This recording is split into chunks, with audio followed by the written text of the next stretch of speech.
الحمد لله الحمد لله نحمده ونصلي ونسلم على رسوله الأمين الكريم الرؤوف الرحيم. أما بعد فأعوذ بالله من الشيطان الرجيم. بسم الله الرحمن الرحيم.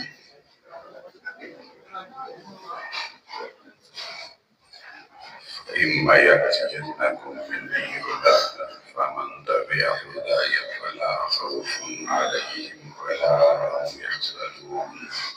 صدق الله مولانا العظيم. مولاي صل وسلم دائما أبدا على حبيبك خير الخلق كلهم. اب آج کا گفتگو کا عنوان آپ کو بتایا گیا، علم دین انسان کی حقیقی ضرورت۔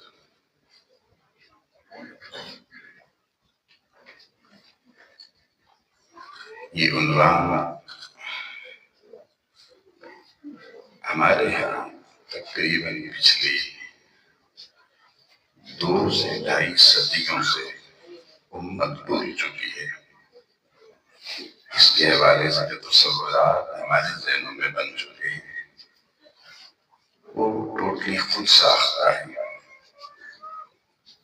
اس خود ساختہ تصور کو چھوڑ کر خدا ساختہ تصور کو سمجھنے کے لیے تحریک منہاج القرآن نے اس عنوان کو سامنے رکھ کر موضوع درس قرآن بنایا۔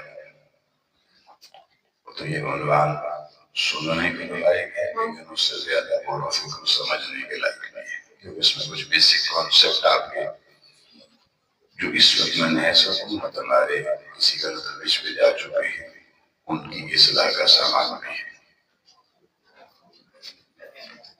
خواتین و حضرات، اللہ پاک نے اس کائنات کو تخلیق فرمایا تو ایک اصول پر تخلیق فرمایا، اور وہ اصول اللہ پاک نے قرآن مجید کی سورہ نمبر 36 سورہ یاسین کی آیت نمبر 82 میں بیان کیا۔ فرمایا انما اذا امروا اذا اراد شيئا ان يقول له كن فيكون، کہ جب ہم ارادہ کرتے ہیں کسی شے کو تخلیق کرنے کا تو اصول قاعدہ یہ ہے کہ ہم کن کہتے ہیں اور وہ چیز بن جاتی ہے۔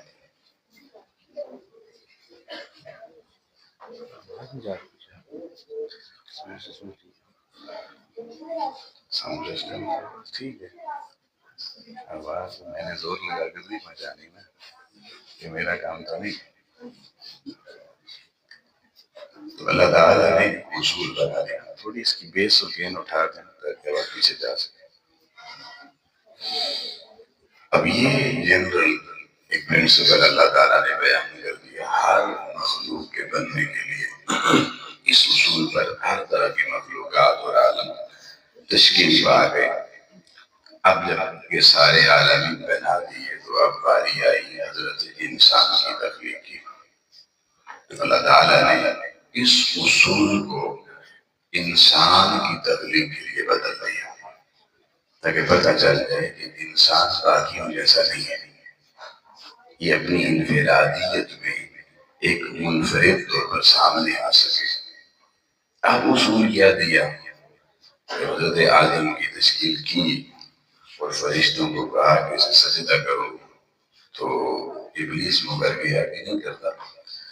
اللہ تعالیٰ نے اس سے جو گفتگو کی اس میں وہ قاعدہ بتایا کہ انسان کیسے منفرد ہے۔ یہ قرآن مجید کا سورہ نمبر 38 ہے، سورہ سعاد، اور اس کی آیت نمبر 75 میں فرمایا قال یا ابلیس ما منعک ان تسجد لما خلقت بیدی، فرمایا کیا ہو گیا ابلیس تمہیں، تو اس کو سجدہ نہیں کر رہا جس کو میں نے کن سے نہیں، میں نے دست قدرت سے تخلیق فرمایا ہے۔ تو اس کو دیکھ رہا یہ کیا بننے جا رہا ہے، اس کو نہ دیکھتا تو ہمارے دست قدرت کو دیکھا جسے ہم نے امر سے نہیں، حکم سے نہیں، خود اپنی محنت سے اپنے دست قدرت سے بنایا ہے، وہ شاہکار ہے جس کو ہمارے ہاتھ لگے ہیں، باقی ساری کائنات اور ہے، یہ کچھ اور ہے۔ تو یہاں اصول پتہ چلا کہ انسان کی تخلیق میں امر کن کو کار فرمانا فرمایا، بلکہ اس کی تخلیق میں خلاقت بیدی، اللہ تعالیٰ کہتا ہے میرے اپنے ہاتھ اس کو لگے، اس کے ہاتھ اس کی قدرت الہی۔ اب جب یہ بن گیا، اب اس انسان کو اس نے کیونکہ عقل و شعور کی کوشش یہ دیے، اور منصوبہ کیا تھا سورہ نمبر 2 آیت نمبر 30 میں ایسا پہلے کہ منصوبہ ڈسکس کر چکا تھا فرشتوں کے سامنے کہ انی جاعل فی الارض خلیفہ، کہ زمین پر میں نے اپنا نائب بنانا ہے، اپنا خلیفہ بنانا ہے، اور بنانا کہاں پر ہے؟ زمین پر بنانا ہے۔ لیکن آدم کو بنا کر آدم سے حضرت حوا علیہ السلام کی تخلیق کی، اور پھر انہیں زمین پہ بھیجنے کی وجہ جنت میں رکھ دیا۔ یا اللہ تو نے خود فیصلہ کیا تھا، ڈیسیژن کیا تھا کہ میں انہیں زمین پر خلافت دوں گا، تو زمین پہ بھیجا، دفتر زمین پہ بناتا، یہ جنت میں کیوں دفتر لگا دیا؟ اس نے کہا نادان، تمہیں پتہ ہے نا جب کوئی بڑے افسر سرچی ہوتے ہیں تو ڈائریکٹ وہ اپنے محاذوں پہ لڑنے کے لیے دفتروں میں نہیں جاتے، پہلے انہیں تربیتی اکیڈمیوں میں رکھ کر، کابل میں رکھ کر ٹریننگ دی جاتی ہے۔ جب ٹریننگ مکمل ہو جائے وہ اپنا کام سیکھ لیں، وہ علم جس سے انہوں نے اپنا دفتر کا کام چلانا ہے وہ تربیت جب حاصل کر لیں تو اس کے بعد انہیں ان کے آفیسز میں منتقل کیا جاتا ہے۔ اب ہم نے بھیجنا آدم کو اور آدم کی اولاد کو دنیا میں ہی ہے، اس زمین پر ہے، لیکن ابھی کیونکہ مرحلہ تعلیم و تربیت کا تھا، ہمارے سکھانے کا تھا، تو سکھانے کے لیے پھر جو ٹریننگ سینٹر کو ہمیشہ سینٹر کہا جاتا ہے، سینٹر میں ٹریننگ کیمپ ہے۔ اس نے کہا ہمارا سینٹر ہماری غربت کی آغوش ہے، ہماری جنت ہے، اس لیے ہم نے ادھر ٹریننگ کیمپ بنایا ہے۔ جب ٹریننگ کیمپ میں حضرت آدم علیہ السلام کو رکھا تو ٹریننگ کیمپ تو بہت اچھا لگا آدم علیہ السلام کو، ربا کو، اللہ کے لاڈ اور ناز بھی تھے وہاں پہ، تعلیم و تربیت بھی تھی، تو آدم نے وہاں خواہش کی مولا جائیں گے تو دنیا میں، لیکن دنیا سے پلٹ کر اگر یہی اکیڈمی ریٹائرمنٹ کے بعد بھی نا سینٹر کے پاس ہی بنگلے بنا کے بڑوں کو لے جاتے ہیں، اگر ادھر اپنے پاس ہی تک تو اچھا نہیں ہوگا۔ اللہ نے کہا کوئی بات نہیں، آدم اصول اگلا دے دیتے ہیں، تو نے جانا زمین پر، قلنا اہبطوا جميعا۔ اب یہ قرآن مجید کی سورہ نمبر 2 سورہ بقرہ آیت نمبر 38 سے یہ مضمون شروع ہوتا ہے، فرمایا قلنا اہبطوا منها جميعا، تم سارے زمین پہ چلے جاؤ۔ یہ بتایا کہ اب اگلی ساری ٹریننگ تیری نسلوں کی صرف زمین پر ہوگی، کیونکہ تیری تو پہلا افسر بننا تھا بشر کا، تو لہذا تجھے ہم نے اپنی غربت کی آغوش میں ایک مرد اور ایک خاتون، ایک سنگل یونٹی سے کام شروع کیا، تم چلے جاؤ، قلنا اہبطوا منها جميعا، ساری نسلوں کو لے کے آدم زمین پہ چلا جاؤ۔ لیکن اصول اب یہ ہے نسلوں کو بتا دینا، آدم نے بھی کہا ہوگا یا اللہ اب جب بندہ اپنے دفتر میں جاتا ہے تو وہاں اس کو پھر ریفریشر کورس چاہیے ہوتی ہیں، نئی نئی ٹیکنالوجیز، نئی نئی ضرورتیں، نئی نئی زمانے کے ساتھ چلنے کے ہتھیار۔ اس نے کہا کوئی بات نہیں آدم، اب زمین پہ جا، اس کے بعد اصول اور فائدہ یہ ہوگا کہ قلنا اہبطوا جميعا فإما يأتينكم مني هدى، جس دور میں تیری نسل کو جس طرح کی رہنمائی اور علم چاہیے ہوگا، وہ علم حقیقت و عرفان ہر دور میں ہدایت بنا کر میں زمین پر فرشتوں کے ذریعے بھیجتا رہوں گا۔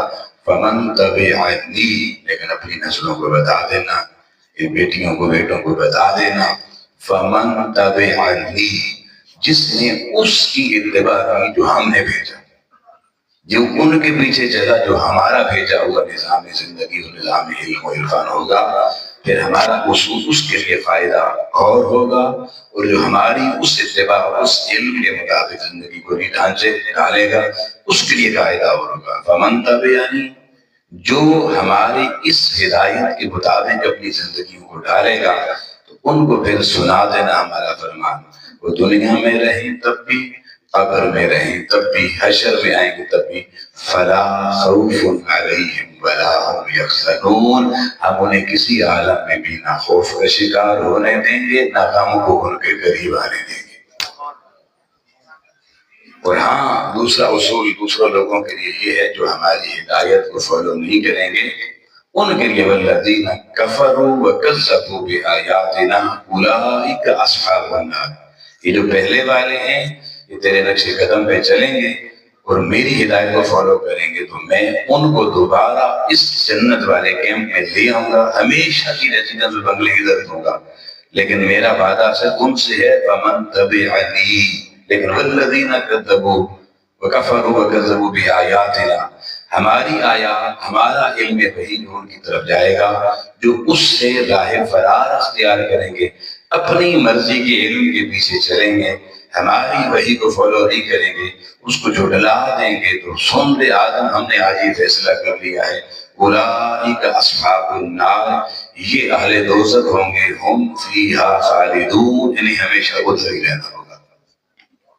قرب والے کون ہیں، بود والے کون ہیں، یہ ڈسیزن کر کے قرآن مجید میں ہمارے سامنے بھی رکھتی ہے۔ حضرت آدم علیہ السلام زمین پر آ گئے، زمین کا نظام چلنا شروع ہوا، انبیاء کے سلسلے شروع ہوئے۔ خواتین و حضرات، ہر دور کے انسان کی ضرورتیں زمانے کے مطابق بدلتی چلی گئی۔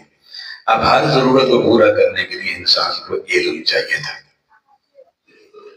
اب یہاں سے علم کی دو بنیادی اقسام، دونوں علم دین ہیں مگر دونوں اقسام ذہن میں رکھنا۔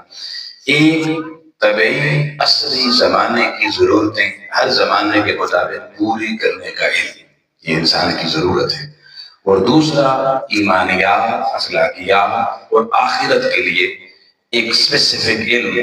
کیوں؟ انسان کے لیے دو دنیا ہیں، ایک یہ دنیا، ایک آگے والی آخرت کی دنیا، یہ ٹیمپریری ہے، وہ پرماننٹ ہے، مگر دونوں میں رہ کے گزارا کرنا ہے، دونوں کے حالات کے ساتھ نقل لازمہ ہونے کے لیے نالج چاہیے۔ اس لیے اللہ کریم نے اس دنیا کی علوم کو عصری علوم ڈکلیئر کیا اور بعد والے علوم کو علوم آخرت ڈکلیئر کیا۔ بعد والے جو علوم ہمیں کام آنے ہیں ان کو علم مذہب کا نام دیا گیا، مذہبی علوم ان کو کہا گیا، جن میں ایمانیات، اخلاقیات پڑھائی گئی، اور اس کے بعد آخرت کی طرف رجوع آخرہ کی بنیادی ترغیب تھی کہ آخرت میں بچ جاؤ، اس سے بھی بچ جاؤ، آخرت میں کامیاب ہو جاؤ۔ وہ اخروی ضرورتیں تاکہ اس جنت تک جانے کی پوری کی جا سکیں، لیکن اس دنیا میں رہنا ہے، جو کسی کی 900 سال عمر ہوئی، کسی کی 700 سال، کسی کی 200 سال، کسی کی 50، کسی کی 100، جتنا یہاں رہنا ہے، یہاں کی ضرورتیں علم آخرت سے پوری نہیں ہوتی۔ اس کے لیے اللہ نے کہا میں تمہیں ہر دور کے انبیاء کو اس زمانے کی ضرورت کا علم بھی عطا فرماؤں گا اور بعد والے زمانے کی ضرورت کا علم بھی عطا فرماؤں گا۔ اب یہ وہ بنیادی چیز ہے جس کو ہمیں سمجھنا ہے کہ اصل علم دین کیا ہے۔ اب حضرت آدم علیہ السلام آ گئے، اب حضرت آدم کو جس علم کی ضرورت پڑی وہ بازاروں میں تجارت کا علم نہیں تھا، وہ انڈسٹری چلانے کا علم نہیں تھا، وہ دنیا کو معاشی پالیسی دینے کا علم نہیں تھا، کیونکہ ابھی دنیا تھی نہیں، آدم اور چند اس کی اولاد تھی۔ آدم کی ضرورت تھی کہ وہ نسل انسانیت کو بتائے کہ اللہ نے یہ جو عالم بنائے ہیں، اس میں انسان کے لیے جو چیزیں رکھی ہیں ان کے نام کیا ہیں۔ علم الاسماء آدم کی ضرورت تھا۔ آدم نے جس کو جو نام دیا وہی نام نسل نے اڈاپٹ کیا۔ آج ہمیں پتا ہے کس پودے کو کیا کہنا ہے، کس کیڑے کو کیا کہنا ہے، زمین و آسمان کی ڈیفرنٹ چیزوں کو کیا کہنا ہے، تو اس کے لیے علم الاسماء کی ضرورت تھی۔ تو اللہ تعالیٰ نے قرآن مجید سورہ نمبر 2 آیت نمبر 31 میں یہ علم جو دنیا میں آدم کی اور آدم کے زمانے کی ضرورت ہے یہ عطا فرما کے کہا وَعَلَّمَ آدَمَ الْأَسْمَاءَ كُلَّهَا، آدم کو ہم نے علم الاسماء ہر چیز کے ناموں کا علم عطا فرما دیا۔ اب یہ اس دور کے عصری زمانے کی ضرورت تھی، آدم نے علم حاصل کیا تو علم الاسماء یعنی لینگویجز کا علم، یہ علم دین بن گئے، علم وحی بن گئے۔ اس کے بعد دیکھیں زمانہ بدلتا رہا، دور آ گیا حضرت داؤد علیہ السلام کا۔ اب حضرت داؤد علیہ السلام کے دور میں ظلم نے شورش کی، جبر نے شورش کی، دنیا میں ظالم آ گئے، جابر آ گئے، کہیں فخر نصر آ گیا، کہیں جالوت آ گیا۔ اب ان کو گرانا تھا، ظلم کو مٹانا تھا، اور اس دور میں ریاست کو اللہ کے قانون کے مطابق چلانا تھا۔ اس دور کے لیے دستور چاہیے تھا کہ بھائی ظالموں کو شکست کیسے دینی ہے، جابروں کو گرانا کیسے، لیکن ظالموں کے پاس بڑی جدید منجنیقیں تھیں، اس دور کی میزائل ٹیکنالوجی کے لیں، وہ پتھر بھی دیکھیں ہوا میں اڑتے ہوئے آتے جناب آگے لگتے تھے۔ اس دور کی جناب انہوں نے اپنی ٹیکنالوجی بنائی تھی، تو اب ضرورت تھا کہ اس دور کی ضرورت کے مطابق سیدنا داؤد علیہ السلام کو اللہ تعالیٰ اس سے بہتر ٹیکنالوجی دیتا، تاکہ دفاعی نظام ان کے پاس ایسا تھا کہ ظالموں کے حملے پسپا ہوتے اور دفاع اتنا مضبوط ہوتا، اسٹرانگ ڈیفنس ہوتا کہ ظالم اس خاک میں مل جاتے اور حق کا پرچم بلند ہوتا۔ تو آئیے قرآن مجید کو سٹڈی کیجئے، سورہ نمبر 21 سورہ انبیاء ہے، آیت نمبر 80 کو پڑھیے. اللہ پاک فرماتا ہے حضرت داؤد علیہ السلام کے بارے میں وَعَلَّمْنَاهُ صَنْعَةَ لَبُوسٍ لَكُمْ لِتُحْصِنَكُم مِّن بَأْسِكُمْ فَهَلْ أَنتُمْ شَاكِرُونَ. اللہ فرماتا ہے ہم نے داؤد علیہ السلام کو اپنے ڈیفنس کے لیے کہ دشمن حملہ کرے اپنے آپ کو بچانا کیسے ہے اس ٹیکنالوجی کا علم جس کا تعلق میدان حرب سے تھا, دشمن سے مقابلے سے تھا کہ دشمن کے مقابلے میں اہل حق اسٹرانگ کیسے ہوں, ان کے پاس ڈیفینسو سسٹم کتنا, اٹیکنگ سسٹم کتنا اچھا ہو. ہم نے اس صنعت جنگ کا علم اپنے بندے حضرت داؤد علیہ السلام کو عطا فرمایا. آج جیسے اینٹی ایئر کرافٹ سسٹم اور اینٹی جامنگ سسٹم دنیا بنا رہی ہے, اس کے سب سے پہلے موجد اللہ کی وحی سے حضرت داؤد علیہ السلام بنے. اب دیکھیں کہ اس علم کی ضرورت تھی, اس کے بعد دیکھیں وہی جالوت وہی بخت نصر ان سے مقابلے ہوئے اور حضرت داؤد علیہ السلام نے خود سب سے پہلے جالوت کے مقابلے میں اس ٹیکنالوجی کو استعمال کیا. اس سے سب لوگ ڈرتے تھے, مقابلے بھی نہیں جاتے تھے, اور اللہ نے حضرت داؤد علیہ السلام کو فتح دے کر قرآن کی زینت کی آیت بنا کے بتایا. ہر دور کے ہمارے اہل حق اور انبیاء کسی دور کے عصری تقاضوں کے علم سے پیچھے نہیں رہتے, زمانے کی ضرورتوں میں سب سے آگے حق والے ہوتے ہیں, اور جب زمانے کی عصری علوم حق والے سب سے آگے رہیں گے حق کا پرچم کائنات میں سب سے اونچا ہے. یہ دیکھیں اصول دے دیا. پھر یہ جو علم صنعت لبوس لکم ہے, یہ کسی سرفناحت کا علم نہیں ہے. یہ دیکھیں جنگی میدان اور ٹیکنالوجیز کا علم ہے, اور آج امت کا جو حال ہے ٹیکنالوجی سے محروم ہونے کا وہ نتیجہ آپ کے سامنے. پھر آگے چلیے حضرت داؤد علیہ السلام کے بعد آپ کی نسل میں آپ کے بیٹے سلیمان علیہ السلام کا دور آ گیا. سلیمان علیہ السلام کو بھی اللہ نے علم عطا کیا. قرآن مجید کی سورہ نمل پڑھیے, سورہ نمبر 27 ہے, آیت نمبر 16 کو پڑھیے. اللہ تعالیٰ فرماتا ہے اللہ تعالیٰ نے حضرت سلیمان کو جو علم دیا وہ خود انسانیت سے مخاطب ہو کر فرماتے ہیں کہ یا ایھا الناس ہے لوگو علمناہ منطق الطائر وأوتینا من کل شیء. اللہ تعالیٰ نے مجھے ہر شے اور بالخصوص پرندوں کی لینگویج کا, ان کی بولیوں کا علم عطا فرما دیا, کیونکہ ان کی حکومت کا سکہ باقی مخلوقات پر بھی تھا. تو اللہ تعالیٰ نے اوتینا من کل شیء, ہر شے کی بولی سمجھنا, یہ علم ہر چیز کی لینگویج کو سمجھنا, یہ علم اللہ نے حضرت سلیمان علیہ السلام کو عطا فرما دیا. تو ساری کائنات کی ہر زبان سیکھنا یہ بھی ایک نبی کی سنت بن گئی. تو خیروں کا علم تو کوئی بھی نہیں تھا, سارے اپنوں کے علم کے ہاتھے میں آتے کہ ہر دور کی اصلی ضرورت پوری ہوتی چلی گئی. حضرت خضر علیہ السلام آ گئے. اب اللہ نے دنیا کے اصول دینا تھا کہ عہدے میں بڑا شخص بھی علم کے لیے عہدے سے کم بندے کے پاس جا سکتا ہے. حضرت موسیٰ کلیم اللہ کو دربار خضر میں جانا تھا علم کی تحصیل کے لیے. تو اب موسیٰ خود کلیم اللہ تھے, بڑے بڑے کلام جانتے تھے, بڑا بڑا علم و عرفان جانتے تھے, پوری کتاب جو ہے علم کی اوپر وہی خدا پن کی اتر چکی تھی. اب چاہیے تھا کہ ذرا اگلے درجے کا کوئی عالم ہوتا جس سے وہ جو ان کو مانیٹر کرتا.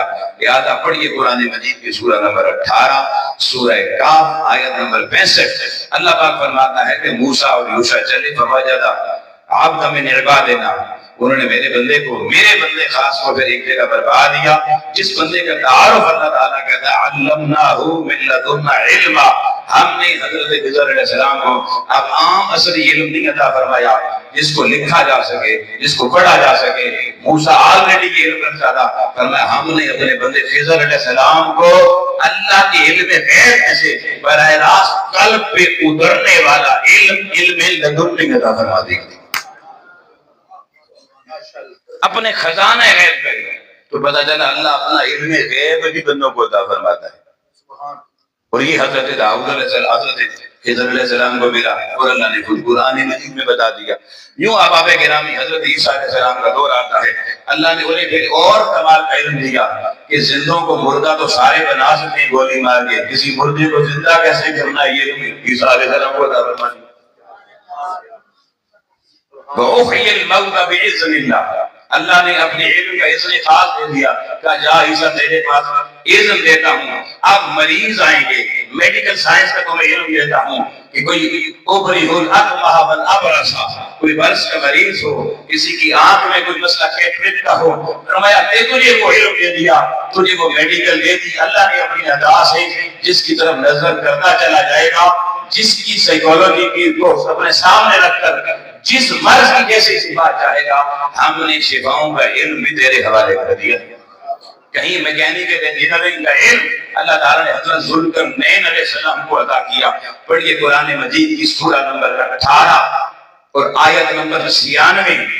حضرت ذوالقرنین نے ایک پہاڑوں کی وادی میں گئے، وہاں کی قوم ملی، وہ کہنے لگی حضرت قرآن نے بتایا، وہ اور حضرت ذوالقرنین ایک دوسرے کی زبان بھی نہیں سمجھتے تھے، لیکن پھر اللہ نے انہیں توفیق دی، انہوں نے کوئی زبان اشاروں سے جس طریقے سے سمجھی، اس کو ہم نے اپنا رونا رویا۔ ایک اصلی علوم میں وہ قوم پیچھے تھی، وہ اس کی ضرورت تھی اس زمانے کے لیے۔ وہ ضرورت کیا تھی کہ یاجوج ماجوج کی قوم پہاڑوں میں رہتی تھی، وہ نکلتی تھی تو جیسے بھیڑیا بکری کو شکار کر کے کھا جاتا ہے، اس طریقے سے اس یاجوج ماجوج کی قوم نے انسانوں کو کھا لیتے تھے، تو بچے اٹھا کے لے جاتے تھے۔ اس قوم نے رونا رایا، ماؤں کو پتا ہے کہ بچہ کوئی چیز اٹھا کے لے جائے، کیا گزرتی ہے ان کے پاس۔ انہوں نے کہا حضرت آپ آج کے دور میں اللہ کے نیک بندے ہیں، بادشاہ ہیں ہمارے، مہربانی کریں ہمیں یاجوج ماجوج سے بچائیں، جتنے پیسے دیں گے ہم آپ کو دے دیں گے۔ مشکل کام نہ ہو رہا تو بندہ پیسے دینے کے لیے تیار ہو جاتا ہے، یہ پہلی قوموں کا بھی طریقہ تھا۔ لیکن حضرت ذوالقرنین نے کہا نہیں، میرے پاس اللہ کا دیا وہ بہت کچھ ہے، پیسے سنبھال کے رکھو، اس کے لیے یاجوج ماجوج کی دیوار بنانی پڑے گی، تمہیں میرے ساتھ چل کے کام کرنا پڑے گا، مل کے کام کرتے ہیں۔ وہ کام انہوں نے کیا کیا، کس سمجھ کا کام کیا، اللہ نے کون سا علم انہیں دیا، آپ قرآن مجید کی آیت میں پڑھیے۔ وہ کہتے ہیں ہم چلو کام شروع کرتے ہیں، آپ پوری زبور حدید، پہلے انہوں نے لوہے کے بڑے بڑے تختے بنائے، لوہے کے میکینیکل انجینئرنگ سے ریلیٹڈ نالج ہے۔ وہ جب بن گئے تو انہوں نے کہا لے آؤ بھی اٹھا کے، میں اب اس کو رکھتا ہوں دیوار بنانے کے لیے۔ لوہے کے تختے قرآن کے اندر رکھ دیے، جب رکھ دیے تو انہوں نے کہا بھائی اب یہ رکھ دیے تو اب ایسے کرو، قال انفخوا، اب آپ نے پھونکیاں لے لو، اس میں پھونکیاں چلاؤ تاکہ زور زور کی ہوا چلے، اور ادھر سے آگ لگائی تاکہ وہ لوہا گرم ہو، لوہا گرم ہو کے لوہا پگھلنا شروع ہو گیا، حتی اذا جاءہ نار، حتی کہ وہ آگ بن گیا۔ اب جب آگ بن گیا تو لوہا کو پگھل کے جدھر مروڑے مڑ جاتا ہے، جو ٹانکا لگانا چاہے لگ جاتا ہے۔ ویلڈنگ پلانٹ انہوں نے پھونکریوں سے بنا دیے، اور جو لوہے کی وہ سلیں ساری انہوں نے ویلڈ کر کے اس سے ایک دیوار کو بنا دی۔ لیکن قرآن مجید کہتا ہے اس کے بعد انہوں نے کہا کہ اب قوم ایسے کرو کہ آپ جا کے تانبا لے کر آؤ، سیسا پلمبم لے کر آؤ، اور میں اس کو ڈالتا ہوں، اور اس کو ڈال کے اس لوہے کے اوپر ڈالا۔ انہوں نے تانبا لایا، تانبے کو ڈالا، اس لوہے کے اوپر اس کی الیکٹرو پلیٹنگ دی، اور الیکٹرو پلیٹنگ کر کے ایک ایسی دیوار بنا دی۔ اپنے علم سے انہوں نے قوم کو کہا کہ قوم اب قیامت تک جب تک اللہ نہ چاہے نہ یہ دیوار ٹوٹ سکتی ہے، نہ چاٹی جا سکتی ہے، نہ اس پہ چڑھا جا سکتا ہے۔ اتنا اس کو پلین کر دیا شیشے سے کہ آپ اگر اوپر چڑھنا چاہیں گے تو گر جائیں گے، چاٹنا چاہیں گے ساری زندگی لگے رہیں گے، اس کو چاٹ کے ختم نہیں کر سکتے۔ اب اس دوسرا یہ کہ لوہے کو زنگ بھی نہیں لگے گا، الیکٹرو پلیٹنگ ہو گئی ہے۔ تو یہ سارا علم جو آج کیمسٹری کے اندر رسٹنگ آف آئرن کیوں ہوتی ہے، اس کو کیسے بچایا جا سکتا ہے، اور electroplating of plumbum over iron کیسی ہوتی ہے، جو آج کیمسٹری کے اندر ایف ایس سی کے لیول سے لے کر ماسٹر لیول تک یہ علم بچوں کو پڑھایا جاتا ہے۔ اللہ تعالیٰ نے اس دور کے تقاضوں میں یاجوج ماجوج سے بچانے کے لیے، ایک دیوار بنانے کے لیے یہ علم کیمسٹری اپنے بندے حضرت ذوالقرنین علیہ السلام کو تھا۔ اور ان سارے علوم کا ذکر قرآن مجید میں ہے، کیونکہ وہ آخری جملہ میں نے نہیں پڑھا قرآن سے، قال افرغ علی قطرا، انہوں نے کہا اب آپ لے آؤ قطرا، تانبا لے آؤ، میں اس کو پگھلا کے اس کی الیکٹرو پلیٹنگ کر دوں۔ تو اب آپ گرامی آپ دیکھ سکتے ہیں خواتین و حضرات کہ حضرت ذوالقرنین پتہ نہیں اس کو ان کی ٹیکنالوجی کو علم دے دیا۔ اب میں نے جتنے علم ابھی تک پڑھی ہیں کوئی ایک بھی لادینی علم ہے، اللہ نے اپنے بندوں کو دیا، تو دین کا علم بنا یا نہیں بنا؟ اب ہم اگر یہ علم کوئی کیمسٹری ہمارا بچہ پڑھتا ہم کہتے ہیں دینی علم کیوں نہیں پڑھ رہے، اس کا مطلب ہم اس کو دینی علم نہیں مانتے تو قرآن کی آیتوں کا انکار ہو گیا یا نہیں ہو گیا؟ تو پتہ چلا ہمارا قرآن پہ ایمان ہی مکمل نہیں ہوتا جب تک ہم اصلی علوم پر بھی ایمان نہ لائیں۔ یہ بھی قرآن کا ہر علم تحریف قرآن پر آ کر سجدہ ریز ہے، کیونکہ قرآن ماخذ العلم ہے، مصدر العلم ہے۔ جو قرآن کے دروازے پر آئے گا ہر علم اسے یہاں سے نکلتا ہوا نظر آئے گا، وہ میتھمیٹکس کا علم ہی کیوں نہ ہو، وہ فزکس کا علم کیوں نہ ہو۔ اب آپ گرامی ابھی آگے چلیے، مگر میں اس سے پہلے آپ کو لانا چاہتا ہوں یہ سلسلہ چلتے چلتے رحمت عالم نور مجسم ختم الرسل شفیع معظم صلی اللہ علیہ وسلم آپ تشریف لے کر آ گئے، آپ کا دور نبوت شروع ہو گیا۔ اب علم دینے کی باری آئی آمنہ کے لال زہرا کے بابا کو، تو اللہ کریم نے اور لوگوں پہلے دور کی ضرورتوں میں کسی نبی کی نبوت کا زمانہ 50 سال تھا، 10 سال تھا، 1 سال تھا، 100 سال تھا، 700 سال تھا، اتنا علم دیا کہ اس زمانے کی ضرورت پوری ہو سکے۔ اب وہ آ گیا جس کے لیے زمانے کی قیدیں ختم ہو گئی، اب ہر زمانہ میرے حضور کا ہے۔ اب صرف کیمسٹری نہیں، اب صرف بایولوجی نہیں، اب ساری کائنات کی علوم چاہیے تھی۔ قیامت تک اس دور میں چلنا تھا۔ اللہ نے کہا سونیا اب ہم نے علم رکھ کے کرنا بھی کیا ہے، تیرے بعد آنا کسی نے نہیں، ہمارا علم جانا کسی کے بعد نہیں، اصول کے بناتے ہیں۔ قرآن مجید کی سورہ نمبر 4 آیت نمبر 113 پڑھیے۔ جیلم حوالوں کا علاقہ ہے، حوالہ دینا بڑا ضروری ہوتا ہے۔ سورہ نمبر 4 آیت نمبر 113 پڑھیے۔ فرمایا سونیا وعلمک ما لم تکن تعلم، کائنات میں جو جو علم ہم نے رکھا ہے سارے علم اٹھاتے ہیں تیری گود میں ڈال دیا، سارے علم حضور کو عطا فرما دیا۔ اور پھر قیامت تک امت کو اللہ ہدایت دے، یہ شک نہ گزرے نہیں اتنا تھا اتنا تھا اتنا اللہ نے بچا لیا۔ اس نے کہا بچایا کچھ بھی نہیں ہے۔ پڑھیے قرآن مجید کی سورہ نجم سورہ نمبر 53 اور آیت نمبر 5 پڑھیے۔ وہ کہتا ہے علمناہ شدید القویٰ، محبوب کو علم دینے والا کوئی کمزور نہیں، ساری طاقت کا مالک خدا خود تھا۔ اب اگر علم مصطفیٰ پہ اعتراض کرو گے تو اگر کسی شاگرد کے علم میں نقص نکالو تو وہ نقص کی انگلی استاد کی طرف جاتی ہے کہ استاد نے نہیں سکھایا، کمزوری چھوٹی۔ فرمایا آمنہ کے لال کے علم کی طرف انگلی نہ اٹھانا، وہ انگلی میرے محبوب کی طرف نہیں، میں خدا کی طرف اٹھے گی کہ محمد مصطفیٰ کو سکھانے والا ہر کائنات کا علم کوئی اور نہیں، خدا خود ہے۔ اب اللہ نے لوگوں سارا علم حضور کی گود میں ڈال دیا۔ آقا علیہ السلام سب علوم کے عالم بن گئے، مگر آؤ قربان جائیں، میں بھی ایک استاد ہوں اور یہاں بڑے بڑے اساتذہ بیٹھے ہوئے ہیں، ہمارے ڈوین الصدر محترم شاہد وزیر طاہر صاحب بھی پروفیسر ہیں، احباب گرامی پروفیسر سلیم صاحب بیٹھے ہیں، مگر آپ جانتے ہیں کہ ہم لوگ سارا علم نسلوں کو نہیں دیتے۔ اس کی بہت سی وجوہات ہیں، بہت سی پرابلمز ہیں، لیکن میں اس کو ڈسکس نہیں کرتا۔ لیکن کائنات میں وہ شخصیت جس نے سارا علم اٹھا کر اپنی امت میں بانٹ دیا، اس کا نام حضور تاجدار کائنات صلی اللہ علیہ وسلم۔ اور اس کی گواہی بھی قرآن نے دی۔ سورہ نمبر 2 سورہ بقرہ آیت نمبر 151 پڑھیے۔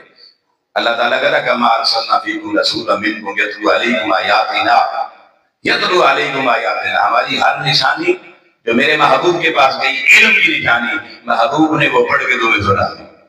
یتلو علیکم، علیکم میں ساری امت شامل ہے، علیکم آیاتنا ویزکیکم، مگر فرمایا علم، دینی علم کون سا ہوتا ہے؟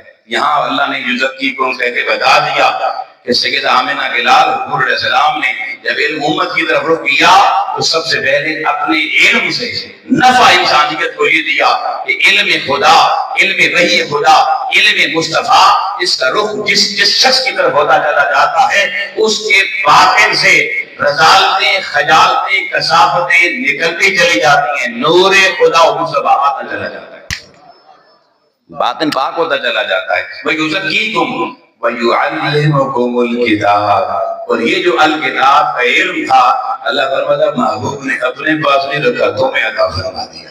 وَيُعَلِّمُكُمْ مَا لَمْ تَكُونُوا تَعْلَمُونَ، ادھر علمک ما لم تکن تعلم، ادھر یعلمکم ما لم تکونوا تعلمون۔ فرمایا ہم نے محبوب کو عطا فرمایا، محبوب اتنے سخی بنے سارا علم اٹھایا اور امت میں بانٹ دیا۔ اتنا بڑا سخی، سارا علم حقیقت اٹھایا، علم اصلی علم اٹھایا اور انسانیت میں بانٹ دیا، اور قرآن نے اس میں اعلان کر دیا کہ حضور نے سارا علم تمہیں دے دیا ہے۔ اب آپ گرامی کو سارا علم وحی خدا جس کا مخزن و منبع یہ اللہ کا قرآن تھا، یہ حضور علیہ السلام کی بارگاہ تک پہنچا. حضور نے ایک بھی لفظ نہیں چھپایا، ایک بھی علم نہیں چھپایا. سارا امت کو عطا فرما کے کہا امت آ جاؤ، اس کتاب ہدایت سے جڑ جاؤ، یہ علم کا سنسور تمہارے پاس آ گیا ہے.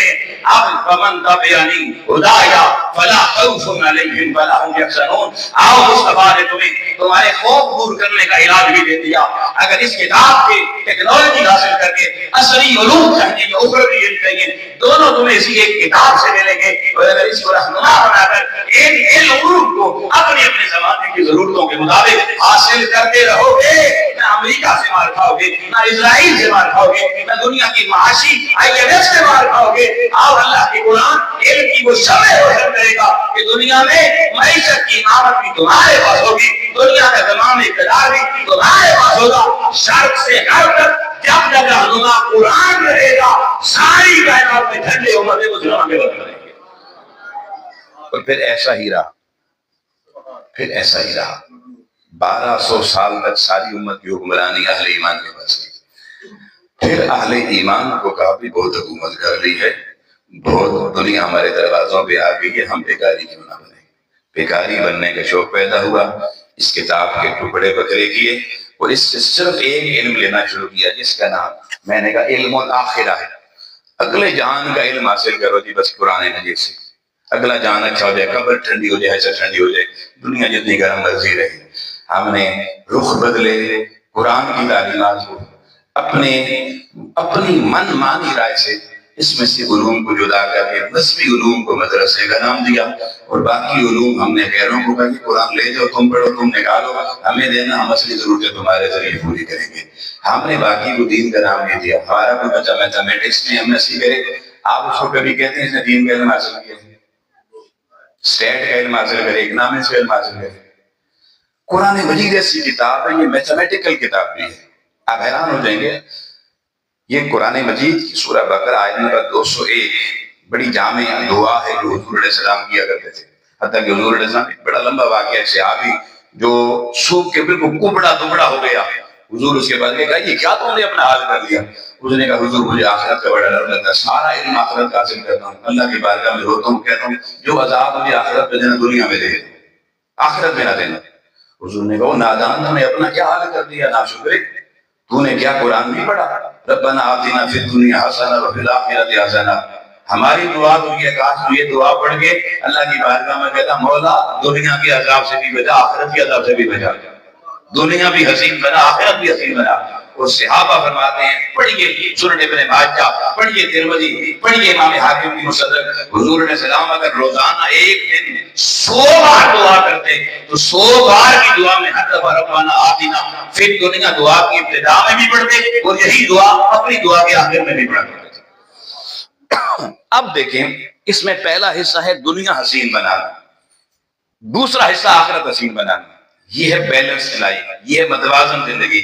آج بیلنس ڈائٹ تو ہم پڑھتے شوگر کے مریض کیا ہونی چاہیے، لیکن بیلنس نالج نہیں پڑھتے، اس کا علم لوگوں کے پاس نہیں ہے، اس کو بس کچھ ڈال دیا ہے. اب آپ گرامی یہ قرآن نے کتنا توازن اور ریشو پروپورشن دی ہے، آپ ذرا سنیے گا حیران ہو جائیں گے کہ قرآن مجید میں اللہ پاک نے یہ علوم اثریہ اور علوم اخرویہ دونوں کا بیلنس رکھا ہے. آپ قرآن پڑھیے، میں آپ کو ایک سیلف اسٹڈی دے رہا ہوں، آپ خود اس پہ تحقیق کیجیے. قرآن مجید میں اللہ نے لفظ دنیا بھی استعمال کیا، دنیا آخرت اور آخرت کا لفظ بھی استعمال کیا، لیکن میتھمیٹکس کا اصول قرآن میں کیسے اپلائی ہوا؟ اب میتھمیٹکس میں آپ کو ریشو پروپورشن بتا رہا ہوں. اللہ نے قرآن مجید میں 115 مرتبہ لفظ دنیا استعمال کیا تو 115 مرتبہ ہی لفظ آخرت استعمال کیا. دنیا میں دو چیزیں، ایک خیر کا علم، ایک شر کا علم ہے. خیر کا علم کا اصل مصدر فرشتے ہیں، فرشتے کوئی شر والا کام نہیں کر سکتے، اونلی خیر نہیں ہو پاتی. اور شر والے شیطان ہیں جن سے خیر کا کوئی کام نہیں ہو سکتا. اب قرآن مجید کی اسٹڈی کے لیے حیران ہو کہ اللہ تعالیٰ نے قرآن میں فرشتوں کو ملائکہ کہہ کے ذکر کیا تو 88 مرتبہ کیا، اور شیطانوں کا ذکر بھی قرآن میں کیا تو پورے 88 مرتبہ کیا. ان بیلنس نہیں ہونے دیا. اب آپ گرامی آپ آگے چلیے، یہ تو ایک طویل فیصل ہے اس طرح کی ریشو پروپورشن کی، مگر میں اس کی آخری بات آپ کو بتا رہا ہوں. آپ دیکھیں دنیا میں آج سے تقریباً 60 سال پہلے کیمسٹری کے سائنسدانوں نے تحقیق کی اور دنیا میں غلغلہ مچ گیا. انہوں نے کہا دیکھیں جی ہم نے ایک نیا راز بنا دیا، پوری زمین کا ڈائمیٹر بھی پتہ چل گیا ہے، اس کا ریڈیس بھی پتہ چل گیا ہے، اور زمین کے اوپر انسانیت کہاں تک اس کا پتہ چلا لیا ہے، اور انسان کہاں تک آباد ہو سکتے ہیں پتہ چلا لیا. کیا جی؟ وہ کہتے ہیں ہم نے اس زمین کے اوپر خشکی اور تری کی ریشو نکال دی. کیا جی؟ وہ کہتے ہیں دنیا کے 3/4 حصے پر پانی ہے، 1/4 پر انسانی زندگی، 1/4 انسان رہتے ہیں، باقی 3/4 یہ ساری کا سارا پانی میں سمندر ہے. اب یہ واقعی بڑا کمال لگتا تھا یار، پوری دنیا کے میجرمنٹ نے کر دیا، کمال ہے. اچھا پھر مزید انہوں نے اس سے 20 سال بعد ایگزیکٹ پرسنٹیج بتائی.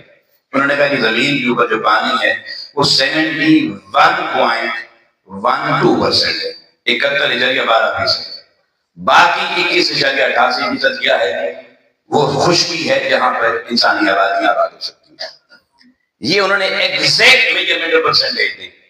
اب آپ گرامی میں اللہ کی قدرت و حیران ہو گیا جب میں نے قرآن مجید کو اسٹڈی کر کے دیکھا کہ قرآن مجید میں اللہ تعالیٰ نے بر اور باہر دونوں لفظ استعمال کیے ہیں. بر خشکی کو کہتے ہیں، باہر سمندر کو کہتے ہیں.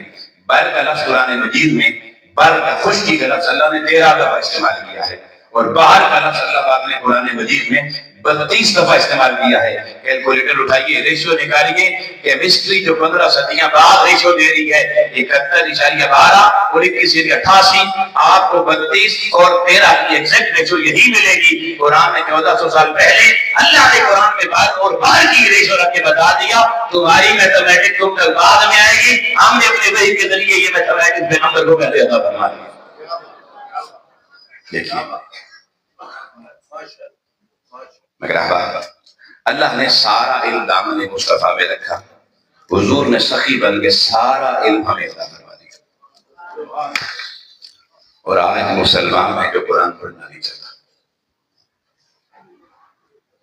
کتنے اس حال میں ایسے بیٹھے جنہوں نے پچھلے پورے سال میں ایک بار بھی قرآن نہیں پڑھا. ہاں ہم پڑھتے ہیں لیکن مرنے کا انتظار کرتے ہیں، کوئی مر جائے تو پھر پڑھیں. یعنی وہ میں نے کہا آخرت کی حوالے سے ہم نے اس کو صرف آخرت کے ساتھ جوڑنا ہے، دنیا کے ساتھ جوڑا ہی نہیں ہے. دنیا کے لیے ہم نے باقی علوم پڑھنے ہیں سارے. اب اس طرفے میں آ گئے. آپ دیکھیں اب علم حقیقی 2 صورتوں میں چشمہ پھوٹا قرآن سے. ایک قرآن مجید میں جو مصدر علم ہے، اللہ نے دنیا اور آخرت کے جامع علم جمع کر دیا. پھر اس قرآن مجید کے جو اصول اور پرنسپل ہے اس سے ڈرائیو نالج دیا گیا، انسان نے اپنی عقل سے کیا. اور انسانی عقل کی حیرت ہے. اس لیے وہ کہتے ہیں جی کہ نہیں قرآن میں کیسے سارا علم جمع ہو سکتا ہے. یہ بھی سوال مستشرقین کرتے ہیں. تو سن لیجیے، یہ حدیث آپ نے زندگی میں بہت دفعہ سنی ہوگی کہ حضور علیہ السلام نے فرمایا کہ اللہ تعالیٰ نے ساری سابقہ آسمانی کتابوں اور کائنات کا علم، اس کا نچوڑ اور خلاصہ اللہ پاک نے قرآن میں رکھا. قرآن کا نچوڑ اللہ پاک نے قرآن مجید کی سورہ فاتحہ میں رکھا. سورہ فاتحہ کا سارا علم اللہ نے اٹھا کے پھر سورہ فاتحہ کی بسم اللہ الرحمن الرحیم میں رکھا. بسم اللہ الرحمن الرحیم کا سارا علم اٹھا کے بسم اللہ کی باب میں رکھا اور فرمایا مولا علی راوی یہ فرماتے ہیں وہ نقطۂ باب میں مولا علی ہوں. تو دنیا نے کہا جی کہتے کہ کہانیاں کرواتے ہیں، جیلوں سے لفظ کہانیاں بڑا چلا ہے. ویسے یہ کہانیاں کرواتے ہیں، یہ کیسے ممکن ہے؟ علم ایک بسم اللہ الرحمن الرحیم میں سارا علم کیسے سما سکتا ہے؟ اب آپ گرامی آج کے دور میں یہ چیز بھی اللہ نے دنیا کو دکھا دی. کیسے؟ الیکٹران مائکروسکوپ آ گئی اور اس سے انسانی سیل کا مطالعہ ہوا. انسانی سیل کتنی چھوٹی چیزیں آپ 100 آنکھیں بھی جوڑ جائیں نہیں دیکھ سکتے. اس کے لیے مائکروسکوپ چاہیے اور الیکٹران لیول کی مائکروسکوپ چاہیے. جب اس مائکروسکوپ سے سیل کو دیکھا تو پتہ چلا انسانی سیل کے اندر کئی کائناتی حوالے ہیں. لیکن میں جو سب سے اہم کائنات اس میں نکال کے بتانا چاہتا ہوں، انسانی سیل کے سینٹر میں اس کا نیوکلیس ہے، باہر سائٹوپلازم کے سمندر ہے ایک سیل کے اندر. اور سیل کتنا چھوٹا ہے کہ اگر آپ ایک پینسل کا ڈاٹ لگائیں تو ایک ڈاٹ جو پینسل کا لگتا ہے اس ڈاٹ کے اندر اتنی جگہ پر تقریباً 2479 سیل پائے جاتے ہیں. پھر سیل کے اندر ایٹمز ہیں اور کیمسٹری بتاتی ہے کہ ایک سیل میں ایٹمز کی تعداد، ایک سیل میں ایٹم کی تعداد 100 ٹریلین ہوتی ہے. اور ٹریلین کیسے کہتے ہیں؟ ایک لکھیں ساتھ 19 زیرو ڈالیں، 19 زیرو تو ایک ٹریلین بنتا ہے، ایک ٹریلین۔ اور یہ 100 ٹریلین سیلز ایٹم صرف ایک سیل میں پائے جاتے ہیں۔ اس اتنے چھوٹے سیل کا نیوکلیس کے، اس نیوکلیس کے اندر ایک مادہ جس کو deoxyribonucleic acid D N A کہتے ہیں، اس ڈی این اے کے اندر اللہ پاک نے وہ کوڈ رکھے ہیں جو انسان کی ساری زندگی کی کہانی دن بھر اللہ نے لکھی۔ ساری زندگی کی کہانی، بچہ پیدا ہوگا کیسے ہوگا، اس کے بعد ایک ایک دن کی کہانی لکھی ہوئی ہے، اس نے اس دن میں کیا کرنا ہے، پھر بڑے ہو کے اس کو بیماریاں کون سی لگنی ہیں، اس کی نشو و نما گروتھ کیسی ہونی ہے، اس کی اپنی پروڈکشن کیسی ہونی ہے، اس سے ری پروڈکشن کیسی ہونی ہے، کون سی ایسی بیماریاں ہیں جو اسے اپنی نسل کو منتقل کرنی ہے۔ ساری زندگی کی پیدائش سے لے کر موت تک کی کہانی ایک ایک کوڈ سائنسدان ان کوڈ کرتے چلے جا رہے ہیں۔ انسان کا رنگ کیا ہوگا، قد کیا ہوگا، کون سے سیل ڈومیننٹ ہوں گے، کون سے اپنی نسل میں ریسیسو ہوں گے، ایچ اینڈ ایوری تھنگ کتاب کی طرح لکھی ہوئی ہے، جس میں ایک سیل کے اس جزیاتی مادے جو اس کے سینٹر میں پایا جاتا ہے۔ اب آپ گرامی سائنسدان وردہ حیرت میں چلے گئے، وردہ حیرت میں چلے گئے کہ جو کائنات پیدا کرنے والی ذات ایک سیل کے کروڑوں حصے میں ایک ایٹم کے اوپر انسان کی 100 سال یا 500 سال کی ساری زندگی کی کتاب لکھ سکتا ہے، اور اب بسم اللہ الرحمن الرحیم میں سارا علم بھی ہو نہیں سکتا۔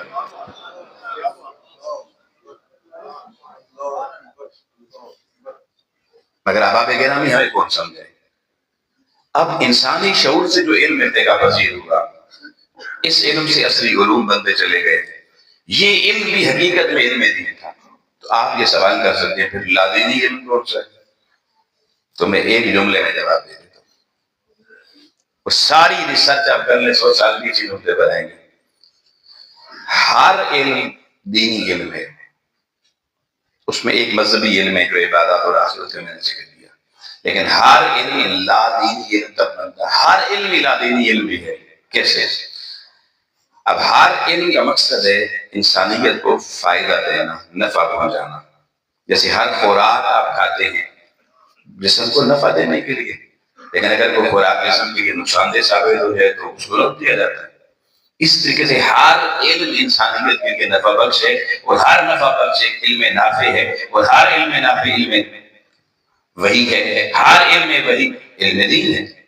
لیکن اب گرامی ہر علم جب انسان کے لیے مضر رسا تکلیف کا سبب بن جائے، انسان کو انسان کا تو تکلیف کا سبب بننے والا ہر علم لادینی علم کہلاتا ہے۔ وہ علم چاہے مدرسے میں ہو، چاہے کالج میں ہو، چاہے مسجد کے ممبر پر ہو یا عام مجلس میں ہو۔ دیکھیں نا، ممبر پہ بیٹھ کے بھی لوگوں کی تکلیف کا بندوبست کیا جائے، وہ علم بھی اس کا غیر نفع کے لادینی علم بن جاتا ہے۔ لیکن اگر کوئی مندر میں بیٹھ کر بھی انسان کی نفع کی بات کرے، کوئی عیسائیوں کے چرچ میں جا کر بھی انسانیت کے نفع کی بات کرے، وہ علم دین بن جاتا ہے۔ اس تصور کو سمجھے کہ ہم اب دیکھیں، میں اس کا حوالہ آپ کو حضور کی بارگاہ سے دیتا ہوں۔ سنن ابن ماجہ پڑھیے، 250 نمبر حدیث پڑھیے، 251 نمبر پڑھیے۔ حضور کی دو دعائیں ہیں، ذرا دعائیں دیکھیں۔ پہلی 250 نمبر حدیث میں حضور کی دعا ہے، اللہم انی اعوذ بک من علم لا ینفع۔ اللہ مصطفیٰ کو ہر اس علم سے پناہ عطا فرمانا جو علم نفع بخشنا۔ اگلی حدیث نمبر 251 میں آ رہے ہیں، حضور علیہ السلام دعا فرما رہے ہیں کہ اللہم انفعنی بما علمتنی وعلمنی بما ینفعنی وزدنی علما والحمدللہ علی کل حال۔ فرمایا یا اللہ، جو علم تو نے مجھے سکھا دیا ہے اسے نفع بخش بنا دے، اور جو تو نے سکھانا ہے وہی سکھانا جس میں نفع ہے۔ اور یا اللہ پھر اس نفع بخش والی علم کو حضور کہہ رہے ہیں، یا اللہ میرے لیے بڑھاتے رہنا، اور مجھے ہر حال میں اپنی حمد کی توفیق عطا فرمانا۔ اب حضور سے یہ دعا نکلی، ادھر جبریل آ گیا، اور قرآن مجید کی سورہ نمبر 20 سورہ توحا آیت نمبر 114 آخری الفاظ فرمایا محبوب قل، آپ ہم قرآن کی زینت بنا دیتے۔ اب یہی دعا مانگا گا، رب زدنی علما، انا آتینا کل کوثر کا مصداق میرے محبوب کی ذات پیغمبر علیہ السلام، جس کو اللہ کہتا میں نے ہر کثرت کا خزانہ دامن مصطفیٰ پہ جمع کر دیا ہے، مگر ادھر اللہ کہتا محبوب ایک چیز ایسی ہے اس میں کثرت کے خزانے بھی ملتے رہتے ہیں، کبھی نہ سمجھے میرا علم بڑھ گیا ہے، کبھی نہ کہ میں بڑا عالم بن گیا ہوں، کبھی نہ کہ میرے سامنے کون ہے جو بیٹھ سکے، نہیں، مصطفیٰ کو بتا کر امت کو پیغام دے دیا، رب زدنی علما، علم جتنا بھی ہو وہ تھوڑا ہی رہتا ہے اور ہم سے اس کی اضافے کی دعا کر رہے ہیں۔ مگر احباب گرامی یہاں میں بڑے نازک مرحلے پر گیا۔ اب صحیح بخاری میں لے کے چلتا ہوں، دو حدیث آپ کی نظر کرنا چاہتا ہوں۔ حدیث نمبر 71 پہ آج آقا علیہ السلام نے فرمایا من یرید اللہ بہ خیر یفقہہ فی الدین، اللہ تعالیٰ جس کا بھلا چاہتا ہے اسے دین کی فقاہت، دین کی فصاحت، دین کی بلاغت کا علم دے دیتا ہے۔ اب وہ دین کا علم کیا میں بتا چکا ہوں، اللہ جس کا بھلا چاہتا ہے یعنی اس سے وہ علم دیتا ہے جس علم سے وہ انسانوں کے لیے نفع بخش بن جاتا ہے۔ اور فرمایا وَإِنَّمَا أَنَا قَاسِمٌ، ہر نفع بخش علم کو تقسیم کرنے والا میں مصطفیٰ ہوں، وَاللَّهُ يُعْطِي عطا کرنے والا میرا خدا۔ ہر نفع بخش علم دینے والا اللہ ہے، کائنات میں تقسیم کرنے والا سیدہ زہرا کا بابا محمد رسول اللہ ہے۔ یہ 71 نمبر حدیث صحیح بخاری شریف کی، اسی بخاری شریف کی حدیث نمبر 100 میں آ رہی ہے، اور یہ حدیث جو 100 نمبر پہ ہے یہ صحیح مسلم میں بھی 2673 نمبر پر انٹرنیشنل نمبر، کون سا جی؟ انٹرنیشنل نمبر، اور 6796 اس کا بیروت کا نمبر، دونوں نمبر بتا دیے تاکہ یہ بھی مغالطہ نہ رہے، اور یہ حدیث بڑی سننے والی ہے۔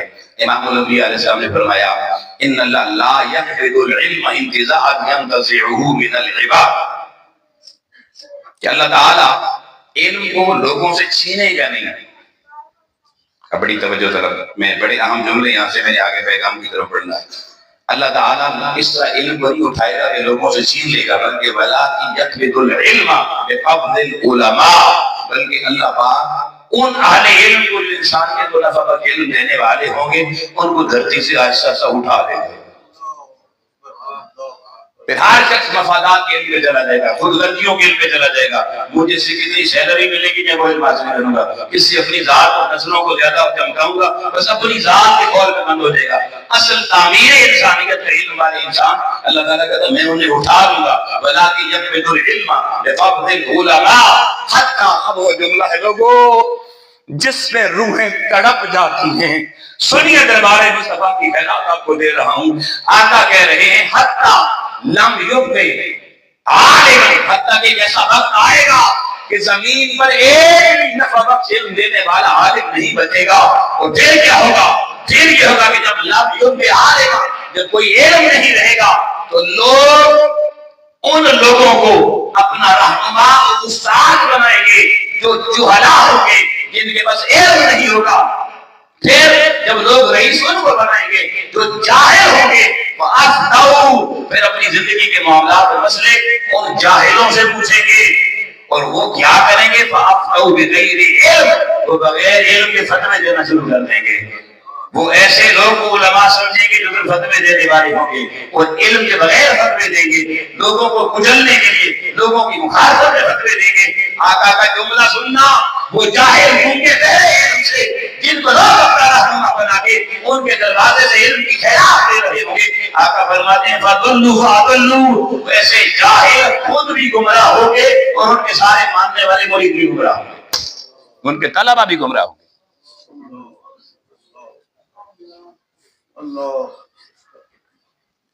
اب آپ گرامی آج اس دور کی کچھ علامتیں نظر آنا شروع ہو گئی، لوگوں نے ایسے لوگوں کو رہنما بنا لیا ہے، لاکھوں کی تعداد میں لوگ ایسے لوگوں کے پیروکار ہیں جن کی ہر بات کو علم خدا اور حدیث سمجھ رہے ہیں، آخری علم کی کڑی سمجھ رہے ہیں، اور انہوں نے زندگی میں ایک بھی علم کی کتاب باقاعدہ کسی استاد سے شاید نہ پڑھی، اور خود بھی گمراہ اور امت کو بھی گمراہ۔ انہیں کبھی کس میں عیب نظر آتا ہے، کبھی کس میں عیب نظر آتا ہے۔ انہوں نے وہ ہستیاں جن کے دربار، جن کے قدموں کی دھول سے علم نکلتا تھا، ان پہ بھی اعتراض کیے ہیں۔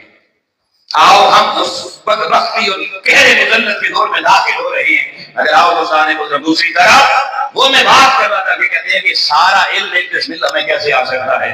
آؤ اس دور میں میرے پاس ایک ایسی دلیل ہے کہ آپ کی عقلیں بھی حیران ہو جائیں گی. وہ لوگ جو ابھی منہاج القرآن سے آشنا نہیں ہیں. آپ دوستان محترم یہ زمانہ نبی کریم علیہ السلام کے زمانے کے 1500 سال بعد کا تقریباً زمانہ ہے ظاہری ہے. مگر آج اللہ تعالیٰ نے اس قرآن میں کتنے علوم ہیں, کون کون سا علم ہے, یہ علوم کتنے قرآن رکھتا ہے, یہ تو ہم ایگزیکٹ نہیں بتا سکتے. مگر 14 صدیاں بعد مصطفیٰ کریم کا ایک ادنا سا سپاہی, ایک ادنا سا دین مصطفیٰ کا طالب علم, اور لوگوں اس پاکستان میں جنگ کی سرزمین سے اٹھ کے لاہور آتا ہے اور پنجاب یونیورسٹی سے پڑھنے کے بعد حدیث قرآن پہ بیٹھتا ہے. حضور شہنشاہ بغداد کی توجہات کے توسل سے قرآن کھولتا ہے, اس میں غور و فکر کر کے علم کی عنوان نکالتا ہے, علم کے مضامین نکالتا ہے. اور جب اس شخص کی قلم رکتی ہے تو قرآن مجید سے نکلنے والے علوم کے عنوانات کے نام 5000 بن جاتے ہیں. وہ انسائیکلوپیڈیا قرآن کا نام دیتا ہے اور کہتا ہے آؤ تحریر قرآن میں تمہیں بتاتا ہوں یہ کتنا علم ہے, وہی خدا کتنا بڑا ماخذ علم ہے.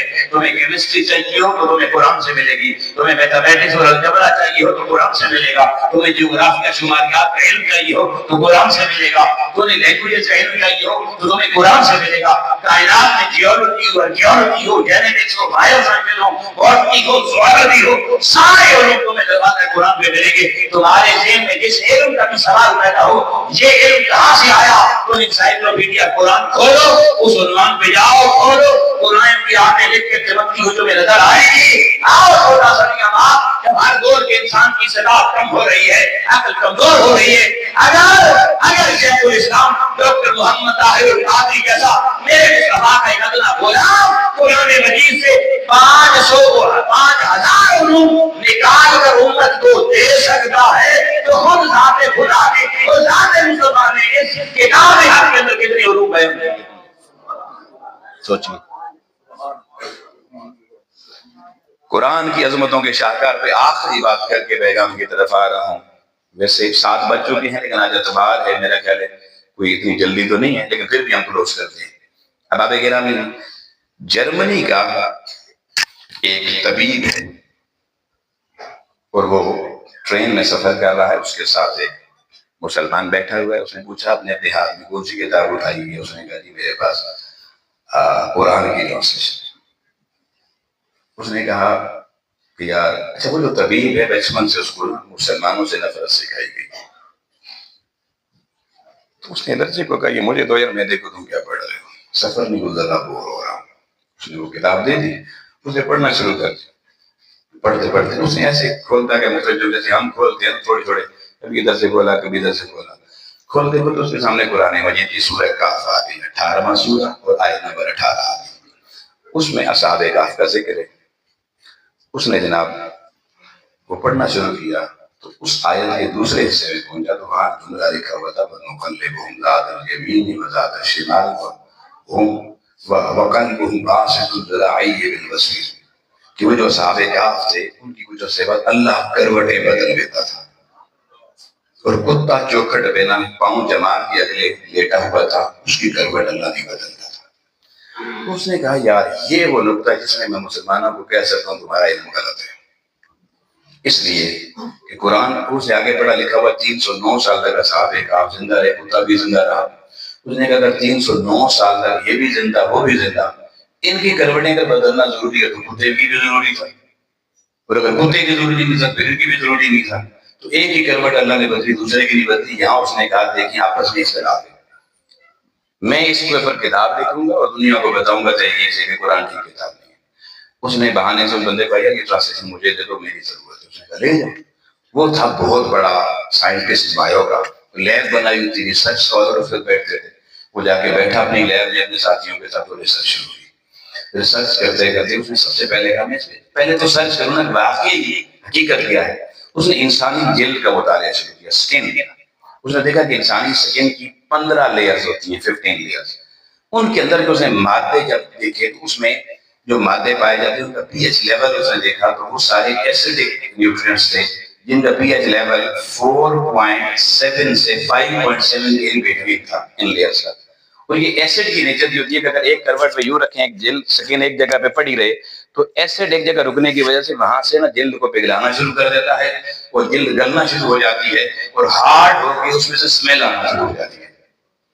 اسمیل آنا اس لیے دیکھیں جو لوگ ہیموپلیجیا یا فالج کے مریض بن جاتے ہیں، گھر میں سنبھالنے والا کوئی ایک کروٹ بھی پڑے رہے پورا دن تو ان کی ادھر سے یہ جلد پہ پتھر کی طرح سخت ہوتی ہے، جلد پھر ان کے وجود سے بو آنا شروع ہو جاتی ہے، زندہ انسان سے بو آنا شروع ہو جاتی ہے۔ اس کی وجہ یہ پی ایچ لیول کی وجہ سے ہوتا ہے۔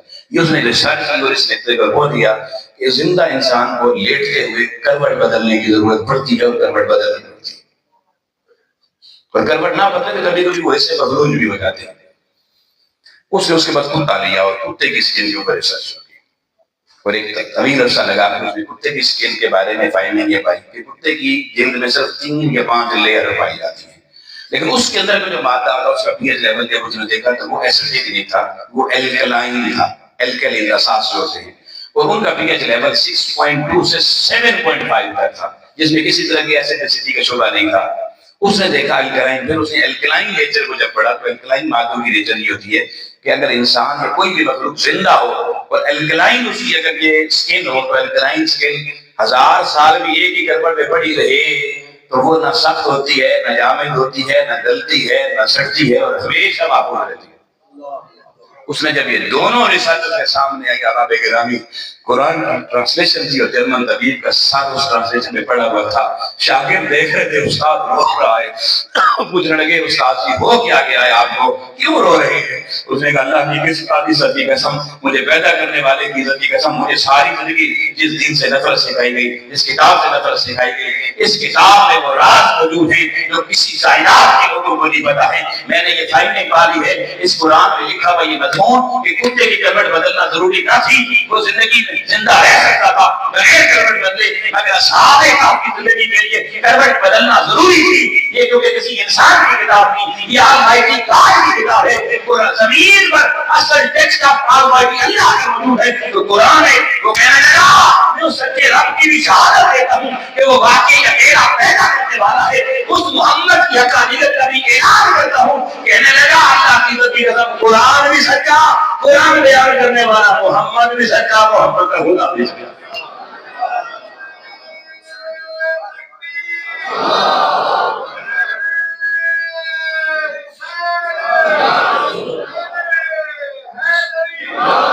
صاحب گرامی آؤ حضور یہ علم ہمیں دے گئے، یہ چشمہ ہمیں دے گئے، لیکن ہمارا دل آج قرآن میں نہیں لگتا، باقی علوم میں لگتا ہے۔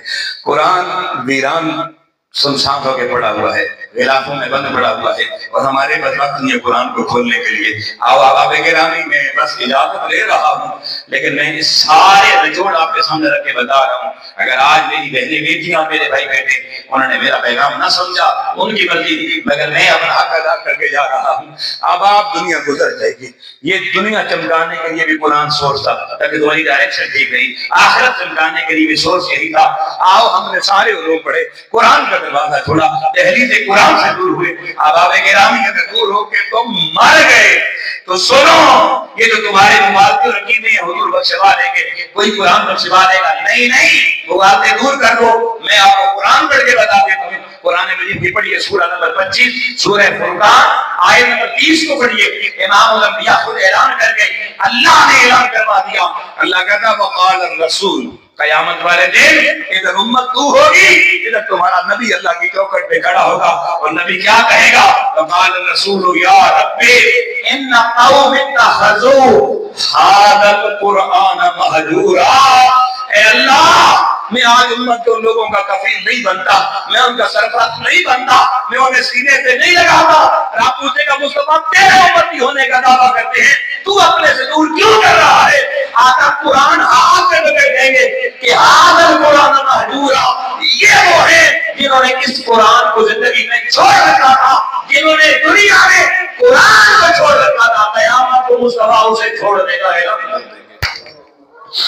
احباب گرامی میں سوچا کرتا ہوں اگر قیامت کو سیدہ بابا زہرا کا بابا یہ کہہ کہ مولا میرا ان سے کوئی تعلق نہیں ہے، ہماری شکایت دربار خدا میں کر دے گا، تو میں پوچھوں مجھے بتاؤ زہرا کا بابا تو شکایت کر رہا ہوگا، بجانے والا کون ہوگا؟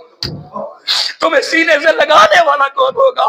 آؤ لوگوں، اس سے پہلے کہ سیدنا زہرا کا بابا قیامت کو کھڑا ہو، نام لے کر کہے اس نے یہ کیا قرآن کے ساتھ، اس نے یہ کیا، قرآن پڑھا ساری زندگی کے طاقتوں میں نہیں کھولا، نہیں تیراب دی، آؤ آج بھی تاج القرآن تمہارے دروازے پہ آ کر تمہارے قلب پر حقیقی دستک دے گے، تم اس حقیقی علم معرفت کی کتاب کے ساتھ جوڑ کر قرآن پر دوستی عطا کرنا چاہتی ہے، جو دنیا میں قرآن کا یار بن جائے گا، قیامت کو حسنین کا محفوظ کا یار بن جائے گا۔ آؤ اس علم کی ضرورت ہے، اور اب بھی سمجھنا ہے تمہاری مرضی۔ آج تو میں نے مسلمانوں کے اسپتال میں، کافروں کے بھی ہاسپٹل میں دیکھا، عیسائیوں کے اسپتال میں کہ آئی سی یو میں مریض پڑے ہیں، کوئی علاج نہیں ہے، قرآن مجید کی سورہ رحمان لگا کے اور کا علاج کر رہے ہیں۔ واہ واہ، بس اس قرآن کی دہلیز پر آ جاؤ، اور امت دوبارہ آ کر ریاست مدینہ کا خواب دیکھنا چاہتی ہے، اور حقیقی طور پر ریاست کو زندہ کرنا چاہتی ہے، تو ریاست مدینہ بھی 13 سال قرآن نازل ہونے کے بعد، قرآن پر عمل کرنے کے بعد اس دستک سے سامنے آئے۔